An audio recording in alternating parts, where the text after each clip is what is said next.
In this video, I'm going to show you a range of techniques to get beautiful blurred light effects in your Photoshop projects. So whether you're after light leaks, lens bokeh, or just abstract reflections, I'm going to cover it all in this video.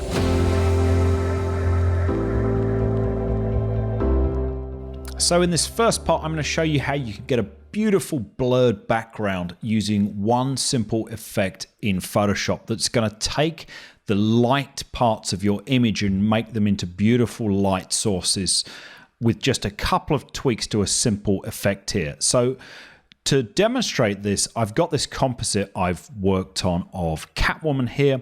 It's actually pretty much two parts to this. There's this shot of the Catwoman statue here, and there's this background of Gotham, which is actually a screenshot from the Batman Arkham Knight game. So the screenshot is obviously quite pixely. I've enlarged it. It doesn't look great. So I want to blur it to integrate it better with the photo of Catwoman in front. The way people typically approach this is with a Gaussian blur. So you can come down here, filter, blur, Gaussian blur, and just blur that out until you can't see the pixel effects. I might want to take away some of the text on the buildings, that kind of thing. But Gaussian blur is never, ever very realistic. It has this kind of uniform, flat, computery feel to it, which is just a dead giveaway that this is work that's been done in Photoshop as opposed to something that looks like it's really been taken with a real camera. Luckily, the recent versions of Photoshop have got a newer blur effect, which is much, much more effective at emulating what a real camera does. So you can find that under Filter, Blur Gallery, and Field Blur. I pretty much never use Gaussian blur. These days, everything I do, whether it's just a simple little blur or something big like an entire background like this, I use Field Blur. And there's a couple of cool things you can do with this. Firstly, you'll see when you load it up, you get this point that you can drag around on screen, and then the dial around there enables you to jack up how much blur your picture is actually going to get on it. Now, by itself, it does a pretty nice job. You can see up there, the blur value is the same as me clicking and dragging around the wheel. But the extra thing it adds is this effect, light bokeh. If I drag this up and down, what you can see is it takes the brighter spots from the background and adds a kind of blooming effect, the same as you would get through a camera and a very, very wide aperture right in Photoshop here. So you can play around with these two settings, the amount of blur and the light bokeh, and you'll find you get a much, much more realistic blur coming out of Photoshop. You can just see that starting to take effect there, some other spots. You've also got this control bokeh color, and you can change the light range that this effect applies on. But that's not all you can do with this effect, because the other thing you can do with Field Blur that you can't do with Gaussian blur is actually affect how much blur is applied to each point of the picture. So right at the moment, I've got quite a strong blur at this point, but I could click over here and actually reduce the amount of blur so it's less intense over here. So what I might want to do is drag a point down here where the foreground is, which is obviously closer to Catwoman here than the background up here, which is further away and would be more out of focus. So I can then control the blur of this and these controls separately to the one up top. So it's a very, very powerful effect. And as you can see, it gives you that beautiful blurred background and light bokeh that you can only really, really get from a lens unless you have an effect like this in your arsenal. Another idea you might want to try is the idea of a lens flare or light leak that colorizes part of your picture to give off the idea that the sun or a light source is shining in from a location on your picture. So to demonstrate this, what I'll do is just add a layer right at the top of this piece I'm working on. And one of the problems with this is I've got this kind of orange light source on the right of Catwoman here, but there's not really anything orange on this side, even out of picture, it kind of looks a little bit unnatural. So I want to bring in the idea of an orange light source kind of leaking in from the right. So to do this, I could add, in fact, I won't do it with a new layer. I'm going to do it with a gradient. So I'm going to come down here and choose a gradient adjustment layer. I'm going to go with radial, and I'm going to drag the center point of that kind of over here. Then we'll go into our gradient and we'll pick a color for the gradient. So I'm going to go with something warm and yellowy up here. We'll start with that.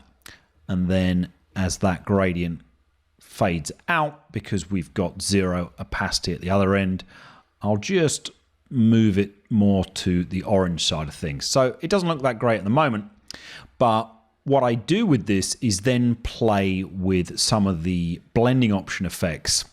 So you could use the blending modes up here. I mean, this is what I do a lot of the time, just cycle through these and see which ones look good, see which ones are going to work the best.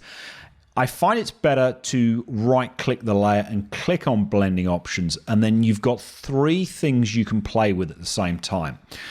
You've got this blend mode that you have at the top of the layers panel up there, so it's exactly the same control.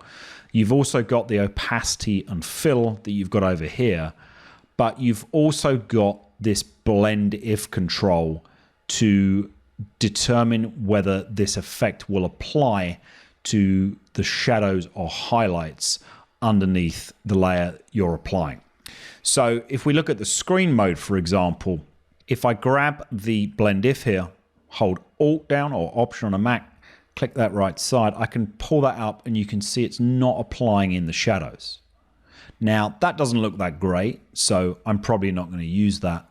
But then the other thing I could play with is maybe dialing the fill down, and then simultaneously I could try some of the other effects, see which ones I like the look of. Linear dodge looks pretty nice.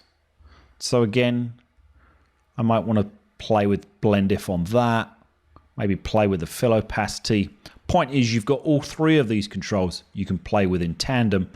And in this case, this doesn't look too bad.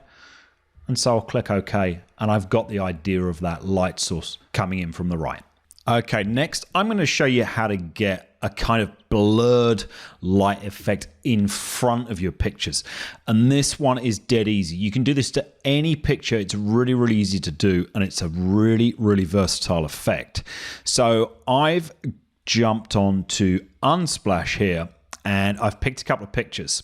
So the first one I grabbed was this great picture up here by Quinn Buffing, who's got this nice nighttime shot with this kind of purpley magenta tone. And then for the second pick, I've actually grabbed this, and I'm going to show you what I'm going to do with this one on the same photo. So what I want to do is kind of play off the fact that he's got this great light coming in from the left here, and imagine that, you know, he's shooting the photo through some kind of prism or glass that's got dirt on it that's going to create a sort of blurred light and reflections in front of him. So the way you can do this is you can just grab anything you like. Grab any photo. Ideally something like this where there's a bit of contrast. So you can see there's this red and white and then the black and there's sort of other bits. So if I copy that and put it straight on top of this photo, I'm going to use this as a basis for this effect.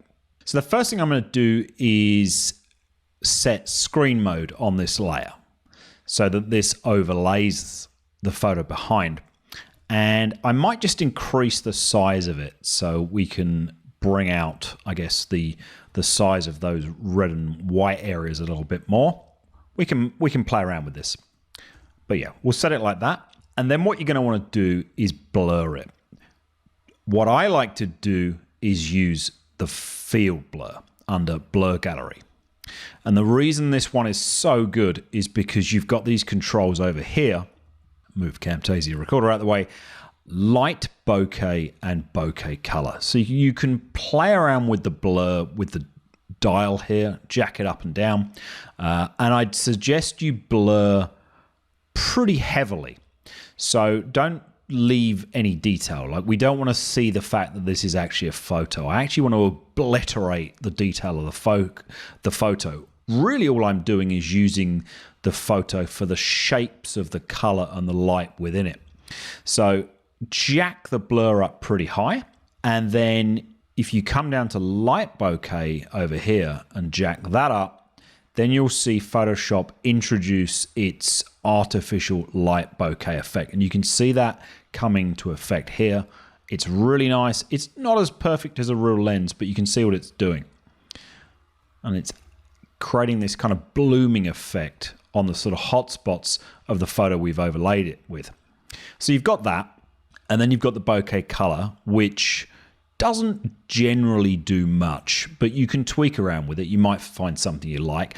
I'm not too worried about this because we'll alter that in a minute when we get out of the blur effect here. And then finally, you've got the light range. Now, this one's important because you can see like this big white spot is kind of too bright. So you can play around with the light range here to try and dial hotspots like that back. And it takes a little bit of trial and error, but if you play around with the range here of where the kind of blur effect takes effect on, then you can get some nice, pleasing results. So we'll go with that. And then because we've applied that on a layer, I can move that around, decide where I want to put it, rotate it, whatever you want to do. You could do another one. You could grab another picture and place it on top, but it gives you that kind of effect, that kind of idea of the photo having been shot through some other kind of lens or blurred imagery that just brings this out in front. So the other problem here is obviously the color on that picture I've overlaid has got more blue tones where his photo is more pink. So we can cure that with a little bit of color grading. I'm going to pop on a selective color adjustment layer. And then with that, I just want to sort of pump the magenta tones up. So in the neutrals, you can grab the cyan there, the magenta itself. Just drag these back and forth until you're happy with them. Play around with the colors. And, you know, find something that you like. Finally, I guess the other thing to play with the picture itself is the black levels, because obviously this effect is all based on the contrast or dynamic range of the picture you're overlaying. So you can see if I turn it off, the actual original photo has quite deep shadows, and we've lost some of those with this picture. So easy way to get that back is just to adjust levels on that overlay photo you're using. Now you can do this up front. I could have done this as soon as I put that layer into screen mode, or you can do it at the end like me. And it's just a case of bringing the black point up there so it kind of restores the shadows in the original picture. And you can see we're getting quite a nice result. And you can also use this to kind of control the effect somewhat.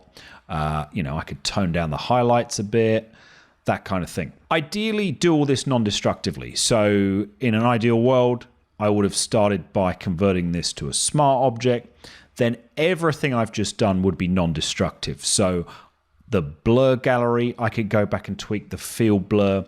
The levels adjustment you can do through a curves layer or indeed a levels adjustment layer. And then you can play around with all of this to your heart's content. But as you can see, this is a really, really simple effect. It's really easy to do.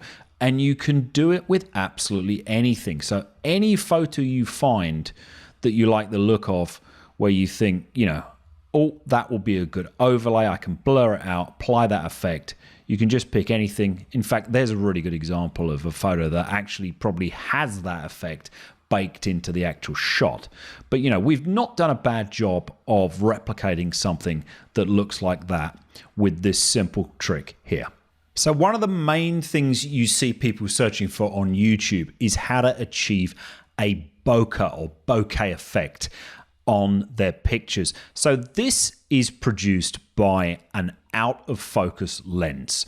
So it's very much a photography effect that you get by having a really, really wide aperture and focusing through something like a light source here. These might be like fairy lights like you'd put on a Christmas tree.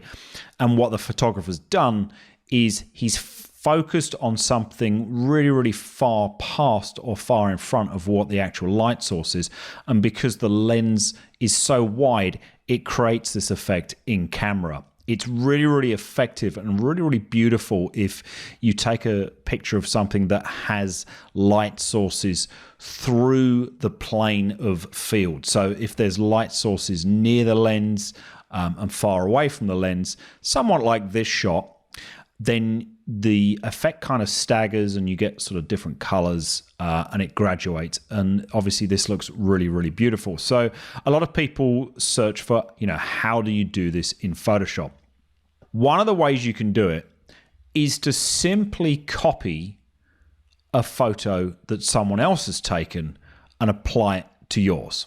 So I could take a shot like this, copy it, come over to Photoshop, paste it on top, we'll rotate it round, and I'll just push it up to the size of the image. It's going to be a bit too big and overdone.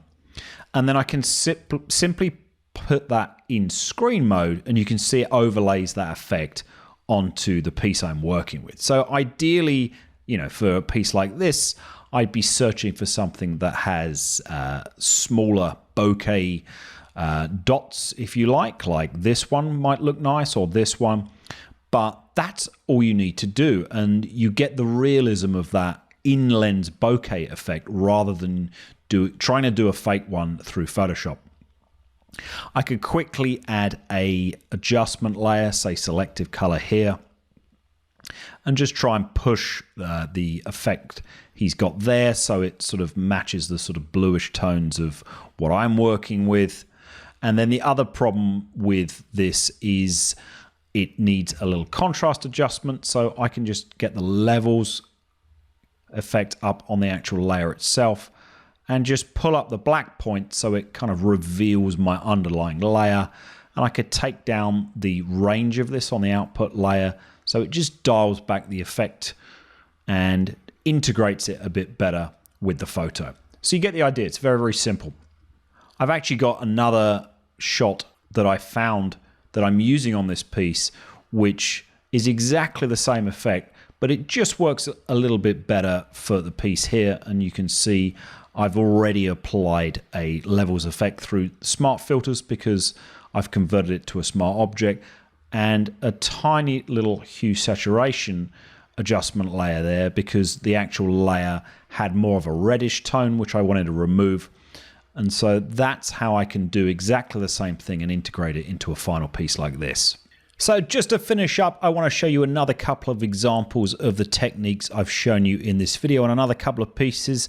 Very, very simple shot here of Black Widow. Again, it's got that same bokeh effect that I've just put in a screen mode that just gives the effect of a bit of haze coming off the headlight here on the motorcycle.